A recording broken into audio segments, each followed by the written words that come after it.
Okay, so when we started 2020, we had grandiose plans. We had just finished revival with evangelist Alvin Smith in February, and we're moving into March and the subsequent months of conference in Tucson, Believers Boot Camp in New Mexico, the haunted house, Thanksgiving dinner and fellowship, Christmas outreach for the parade and subsequent revival, and everything came to a screeching halt.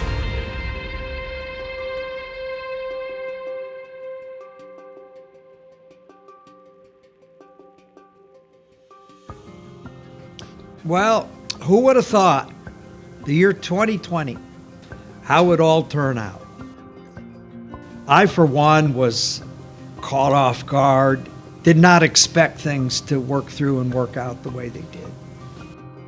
We had a wonderful outreach I was looking forward to. We secured the high school auditorium. We paid the fees, jumped through all the hoops, got our insurance on board, had a disclaimer on the flyer. We had all these things ready, and I was so excited. I went to College Station, Texas, and so while I was ministering there, they started to crack down there in that particular state at the airline post there, and all of a sudden what happened is that said my flight was canceled. Tucson conference, boot camp, we're planning an invasion team to Taiwan. I still distinctly remember the middle of March, and all of a sudden this thing is, with the coronavirus, is headline news. It's affecting various events. And I went to the desk to ask the ticket agency if they could help me. They said, "Yes, sir, you can have your money back." I said, "Well, I don't want my money back. I want to go home." And right when we got everything secured, about to throw the switch on, get the flyers done, the shutdown came. So that outreach just fizzled. We got put out of our building, and so that affected us completely. But I did make it home, and it wasn't long after that all my meetings began to shut down. We also have been very, very fortunate as churches to basically be considered essential. We remained in touch with one another. We remained in contact with one another. We pushed through. Did a revival in San Pedro. I was their first revival since I think February. You could sense that there was a longing to meet with God. People were hungry. There was an openness. They had visitors in the church. People kind of rose up and made those things happen technically. We made things work, and so I'm appreciative again of all those that helped make it work and make it happen.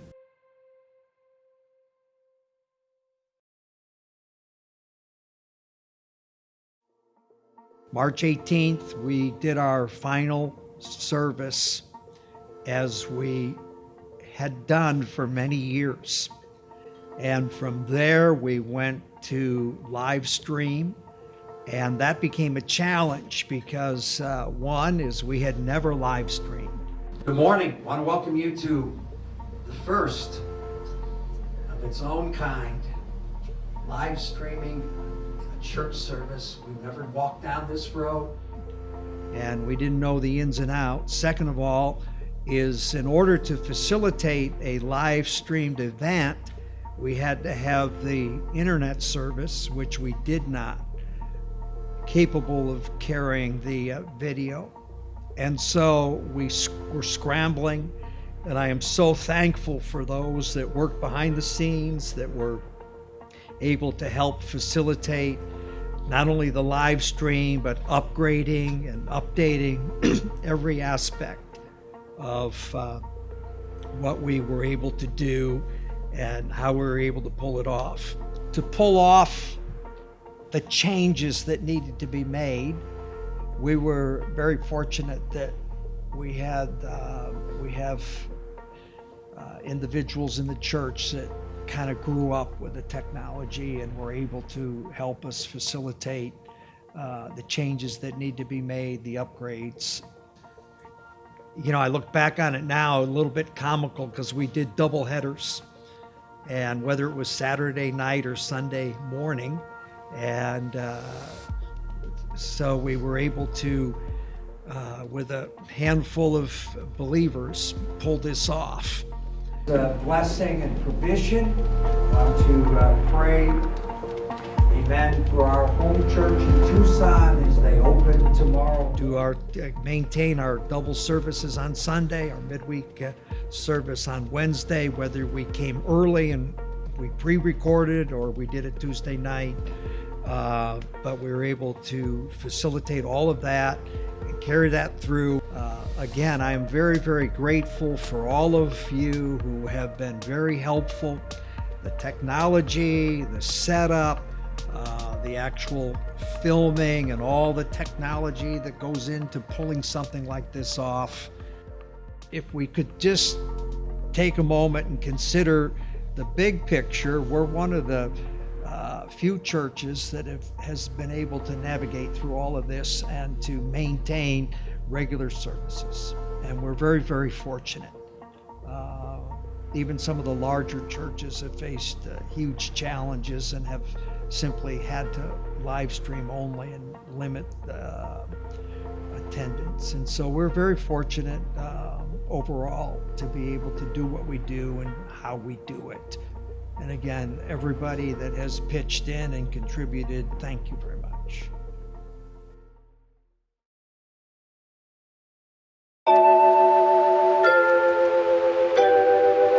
So I understand the controversy surrounding the coronavirus, but we had to adhere to the CDC requirements, which I think are very helpful. The mask, the sanitizing your hands, social distancing. And I think that's something that we're all willing to work with. This virus is extremely contagious. And we were very fortunate. It nipped at our heels. There are people that, they were infected at work or family occasions, various other things. And they were willing to self-quarantine and keep us out of harm's way.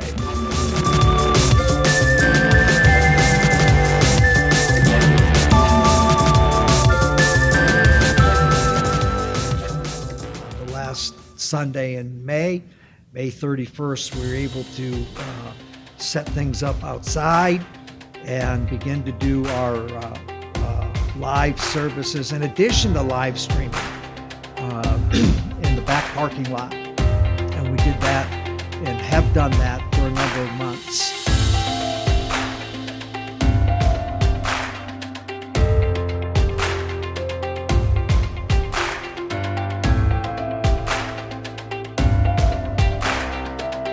Again, then when we were able to reopen May 31st, we were outside. So it took us a little bit to sort things out and to facilitate the setup and the tear down. And we did pretty good. We went from probably an hour and a half to simply 30 minutes set up and 30 minutes to tear down. And that took a little bit, but it all worked out. And we had a whole bunch of help, and all of those that have pitched in, all of those that have helped to set up and tear down, you made it work. And without you, we would have, who knows where we would have ended up. But we were able to not only have our services in the back parking lot, and we're very fortunate.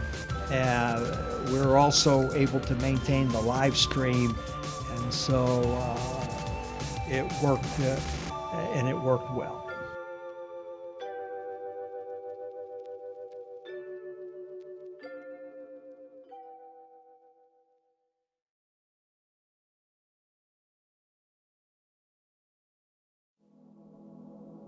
Hello, my name's Tony. Me and my wonderful wife and our 4 children, we pastor the church here in Fontana. Hey guys, this is Pastor Ray from Upland.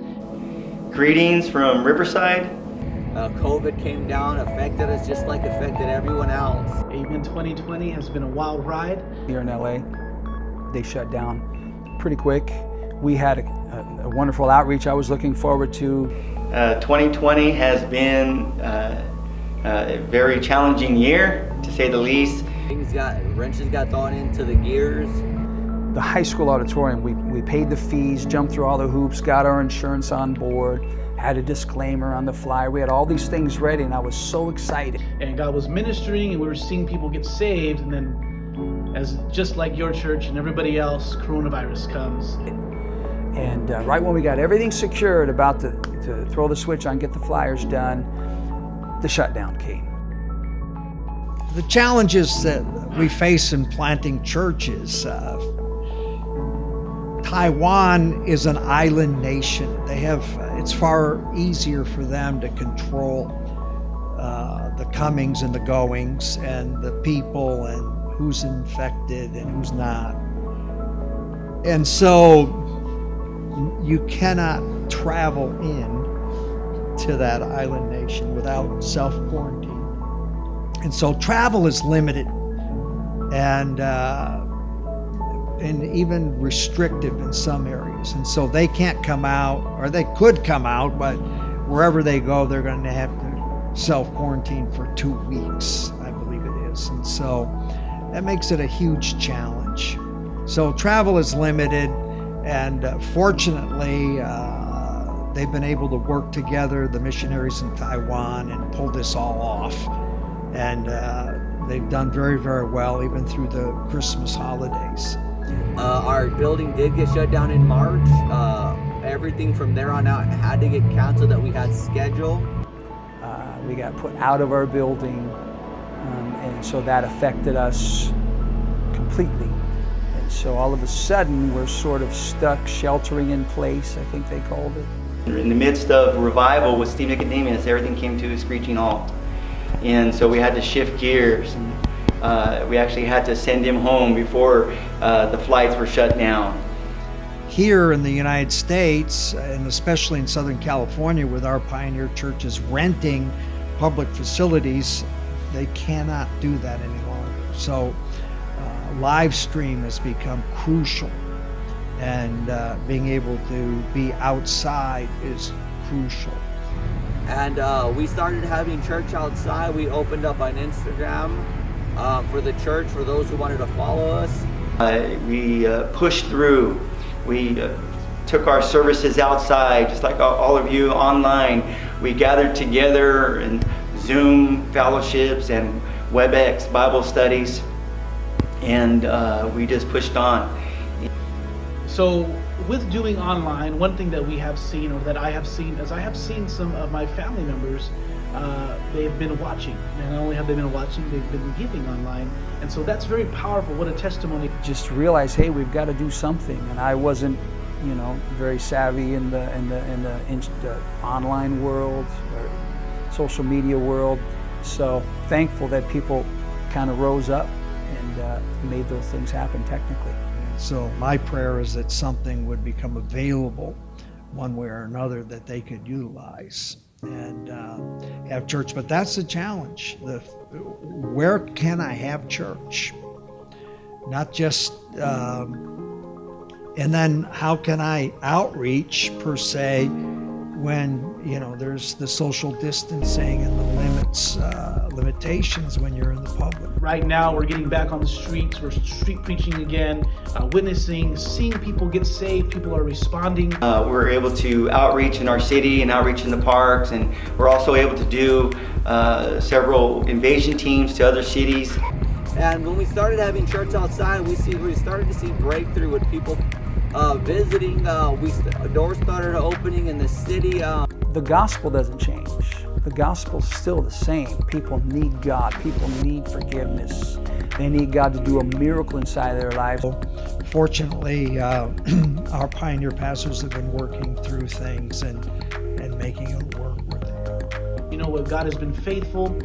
The Upland Church is still here. We're still powering through, and we're going to believe God for revival in the year 2021. But people who are broken, people who are addicted to drugs and alcohol, people who are homeless and are in desperate need of a miracle, those are the people that we're reaching now. And those are the people that are coming to church and that we have the opportunity to pray for. But to see them come, even if they wear a mask and are suited up, just the fact that they're there and we can see them and see how they're doing is precious. Visitors will show up. We are excited for what 2021 21 has. There is an anticipation, there's an expectation, excitement, all that God is going to do.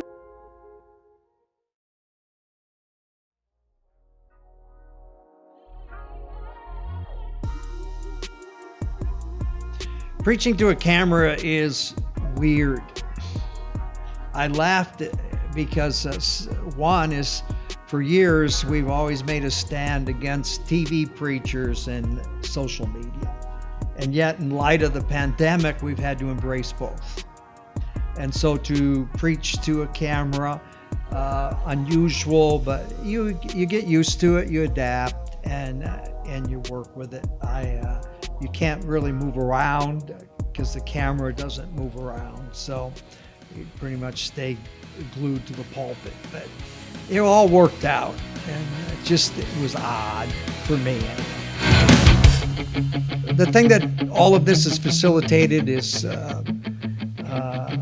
we had guest speakers, we had disciples from within the church preach, and it gives people, not just me, but a lot of individuals in the congregation, gives them a feel for, hey, oh, okay, this is what it's like. And so I think it's been good for all of us, because you never quite know what the future may hold. And you know, if we have to shut down again, which is a possibility, then we're ready for that. And we have people that are ready and understand some of the dynamics that are at work with it. But to maintain the live stream in addition to our regular church services, I think that's been a big blessing.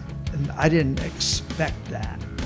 And that wasn't something I anticipated, but it fell into place. We do our discipleship classes on Monday night, and we've talked about some other things we may venture into down the road. But right now, to maintain our regular church services, we've been able to do that. And if we're going to achieve effectiveness, if we're going to do the will of God for our lives, it's going to require some struggle, right?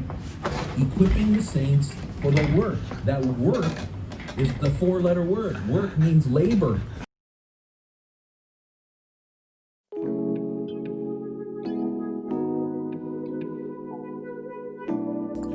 My name is Jason. I am a frontline medical professional, and so I was around the coronavirus and COVID and all that stuff. I was pretty much stuck at home watching church online.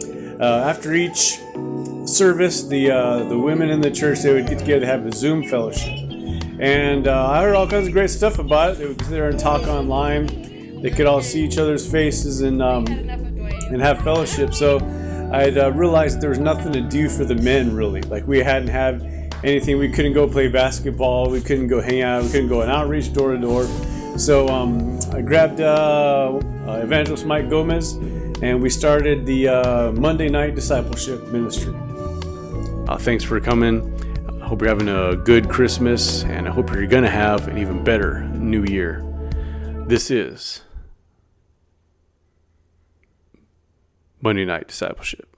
I wonder, maybe God's been prodding you as you've been But discipleship is to learn and to be there for one another as a brother would be for his brother. But you know what? In this book, we don't have their sermons. That I will pour out my spirit upon all flesh. Your sons and daughters shall prophesy. They had to face it on their own when it was time. And this is not to say that, you know, you're calling him like a creep. I know how to use Instagram, so don't give me any. He's going to dig until he hits that rock. And that rock is Jesus. I want to read books that were written by apostles of Christ. Because you'll get them, and then everyone else that's higher intellect, whatever, smarter can. We know how it goes. God deals with us. With what was going on in the Bible, maybe depend on. And our goal is seeing them. They say they have been with Jesus. All that sharpening helped me and encouraged me Like, brother, come on, bro. Come on. You can. I know that it's a complicated. And so here's a man who's very honest. Says, you know what? He said, stepping up is what every man is called to do. Joab was the general. Separated Joab from that old life. Went to Prescott in 1970. I believe the day was January the 11th, 1970. hey, you know what? You're doing the wrong thing. Is there? Choose and look at it from their perspective. And remain faithful and active. Busted there in my high school. It's an amazing portion of scripture where Jesus is praying. They still do whatever they want to do. It's an aspect of that. Pastor Strauss one time told me, that guy's serious, with that guy. He's here to work. Let me encourage you tonight. Your pastor needs you. Your church needs you. There are people who are not saved, who have not heard the gospel, that need your labors.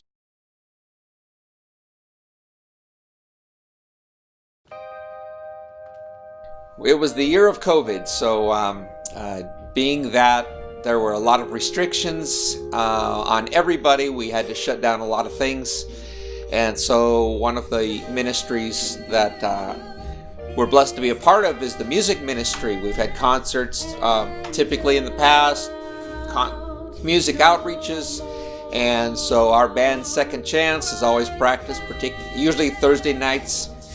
So when everything shut down, obviously we didn't have any concerts coming up, no events to prepare for. We just kept practicing, and one of the blessings is we never stopped. We never stopped having band practice. We still met every Thursday night, still had sometimes 2 to 3 to 4 new songs a month. Then what we began to do is go online, so we would record songs that we could just post online. Since most people were now on YouTube or they were on Instagram, we just kind of made our own little music videos of us playing music.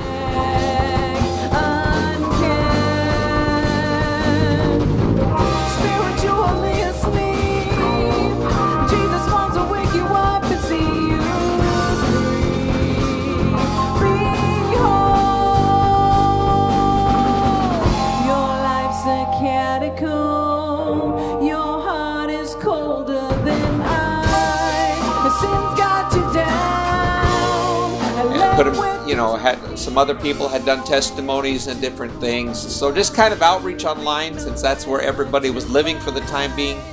And so it was a real blessing. It's the only time in 30 years of bands where I actually had more new songs than I had never played in a concert. And it was kind of a strange situation to be in. So if you're looking for anybody, we're here and ready. So that was Second Chance. So everything was video, everything was online.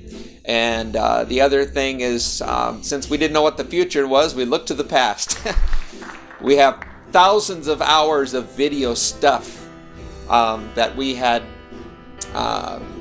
taken over the years since the 80s, actually.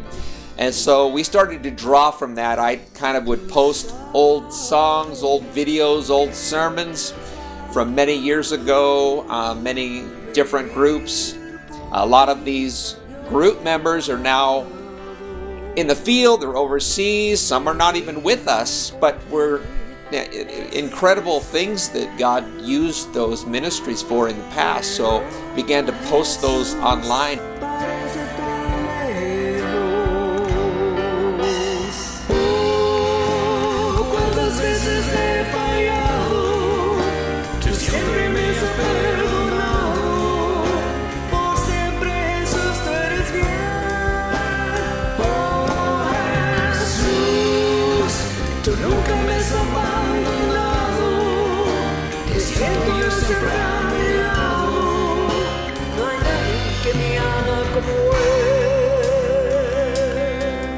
Became very popular, got some really good feedback from some of that, heard from people we hadn't heard from in a long time that were a part of those things back in the day.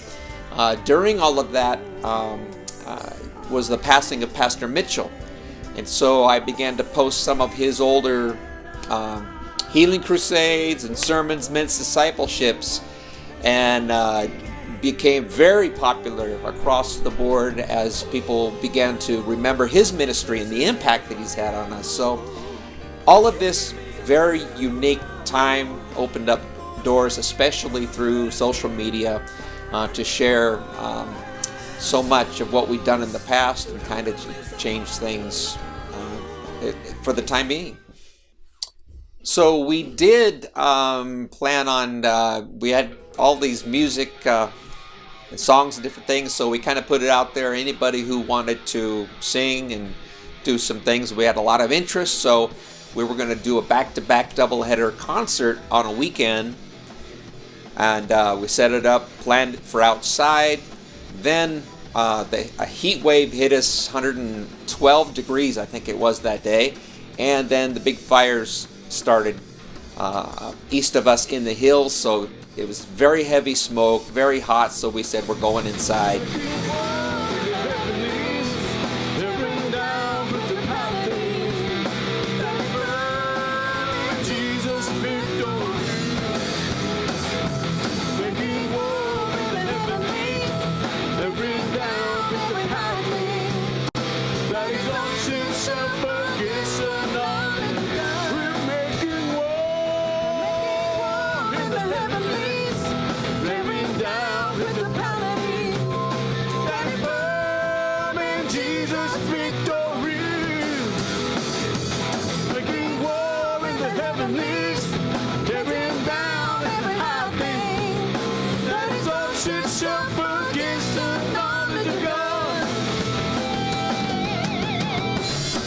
But we had 2 nights of music scene, and it was just incredible. We had incredible participation, all kinds of music. We had the most incredible skits I've ever seen. So very good. Good visitors, both nights. It's all online, and so it was so awesome that right in the middle of all this we could pull that off. Hey, my name is Caleb. Hi, my name is Rico. My name is Samuel Duran. My name is Isaac Navarrete. My name is Christian Tucci. Hi, so I'm Haley. Hi, I'm Blue Gomez. My name is Jacob. I was in 2nd platoon. I'm from 3rd platoon. I'm from 1st platoon. I was from 7th platoon. My name is Jeremy. I've been to boot camp 3 times. I've been to boot camp for 2 years. I went to boot camp for about as the maximum amount of times I could go. 2019 was our first year. Last year for boot camp was like one of the most fun experiences of my life. God really changed my life in a dramatic way. God really helped me figuring out what I need to change in my life. I learned what salvation was for me. It helped me have the passion to help the younger kids or kids that went through the same thing as me. God showed me that my dad now was such a huge blessing, and that he blessed me with an even greater dad that I could have had with the other person, you know.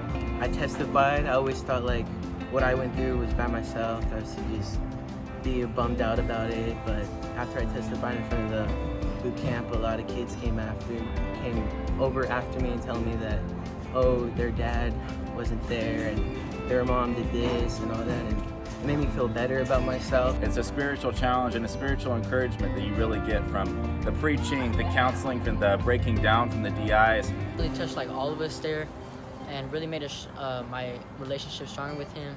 And if you haven't gone, we encourage you to go for next year, 2021. I'm so sad I can't go this year, and I can't wait to be there next year to see everybody complete it. I wish we could be going this year, but of course we can't, so see you in 2021. Then if I see you in 2021, I will be a counselor, not a boot. So can't wait to see you in boot camp 2021. Hoorah! Boot camp all the way. Boot camp all the way. We like it here, we love it here, we find it on a home. We like it here, we love it here, we find it on a home. Home. See you in 2021.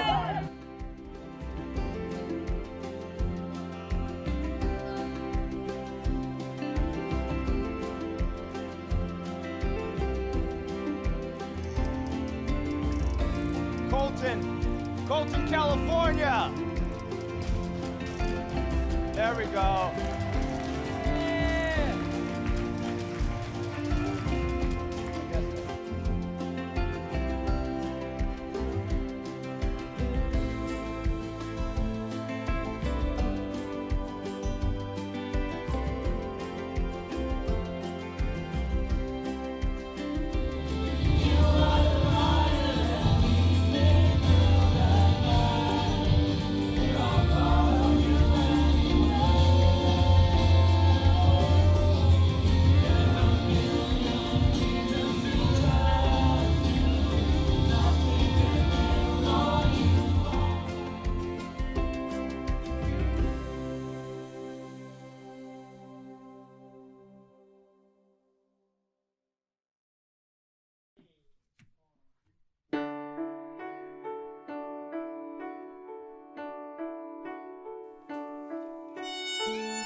working. You never stop working.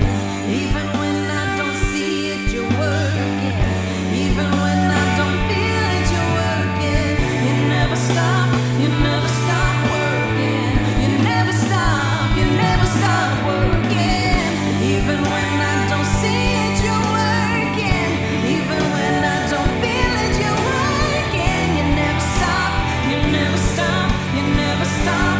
You never stop. You're more mountains. You cause the walls to fall with your power. You perform miracles. There is nothing that's impossible. And we're standing here only because you're more mountains. You cause walls to fall with your power. You perform miracles. There is nothing, that's impossible. And we're standing here only because you made a way. Waymaker, miracle worker, promise keeper, light in the darkness, my God, that is who you are. That is who you are. Waymaker, miracle worker, promise keeper, light in the darkness, my God, that is who you are. You are here, working in this place. I worship you. I worship you.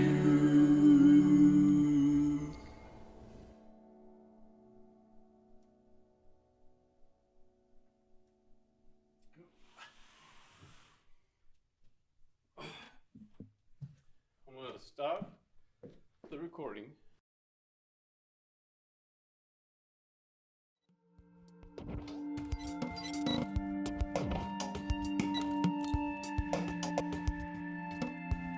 I had to laugh because our evangelist came home with the virus from preaching a revival.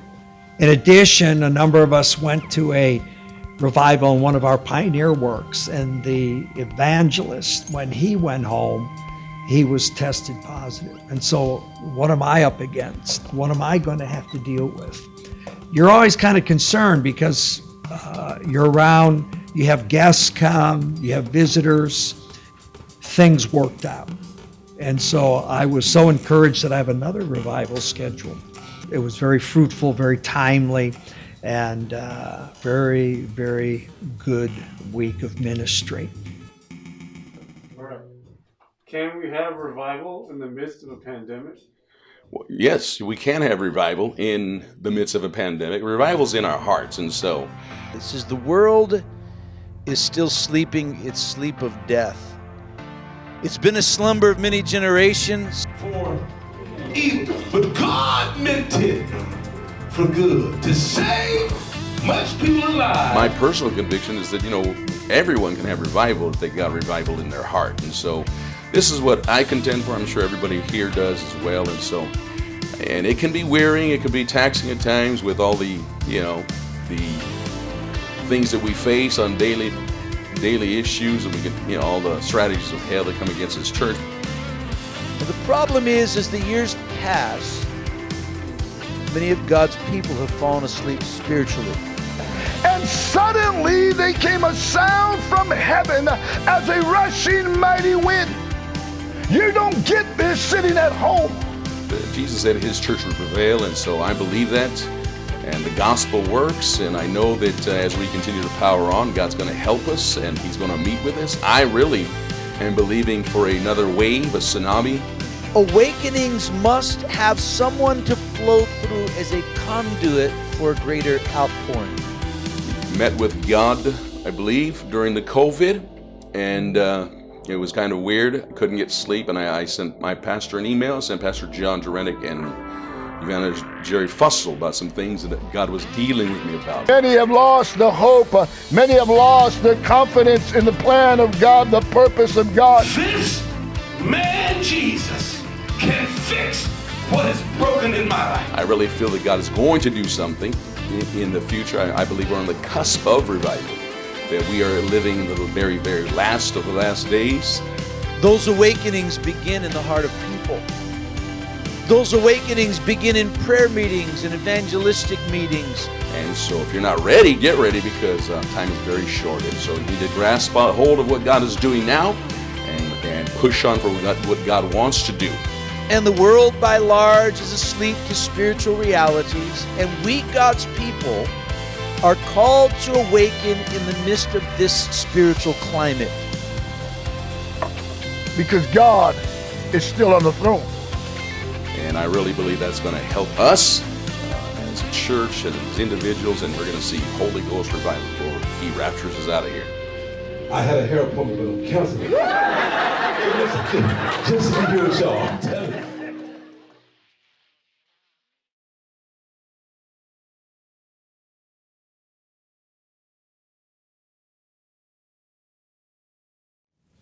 But here we are at the end of the year, and we can look back and rejoice in the goodness of God, the grace of God in light of everything.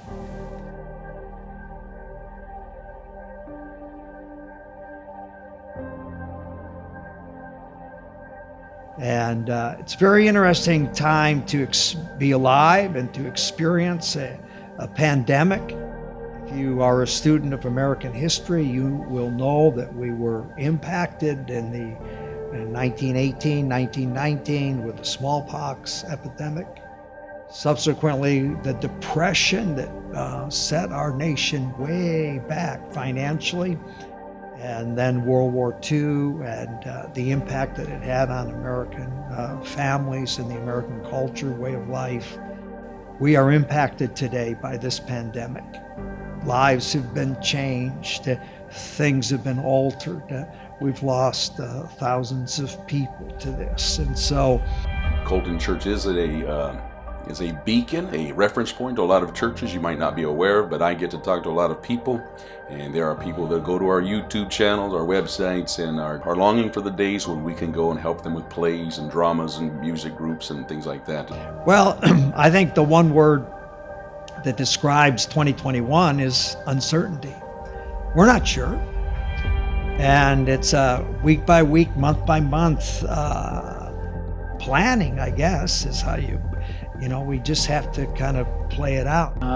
Right now, we're getting back on the streets. We're street preaching again, witnessing, seeing people get saved. People are responding, and we're believing God for a breakthrough in the year 2021. It's preaching Jesus dying, Jesus resurrecting, and Jesus coming back.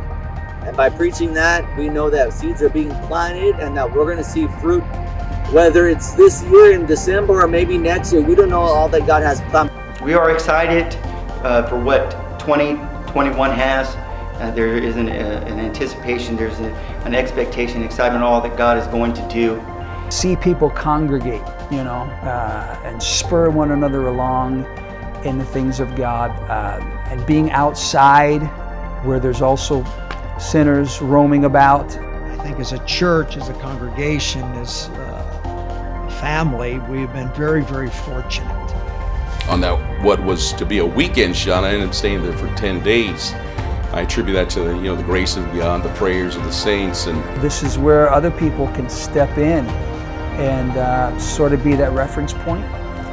Women's prayer meeting, a list, and they've been faithful to pray for those meetings, and I can testify that there's been a great work because of the prayers. As I have seen some of my family members, they've been watching, and not only have they been watching, they've been giving online. We're able to outreach in our city and outreach in the parks, and we're also able to do several invasion teams to other cities, which was a blessing to partner. What the future holds, I'm not sure, but we take it a month at a time. We work with it, and we'll see kind of how everything plays out. We've been very, very fortunate, and we praise God for that, and we're very thankful. And hopefully that follows through into the upcoming new year and the months to come.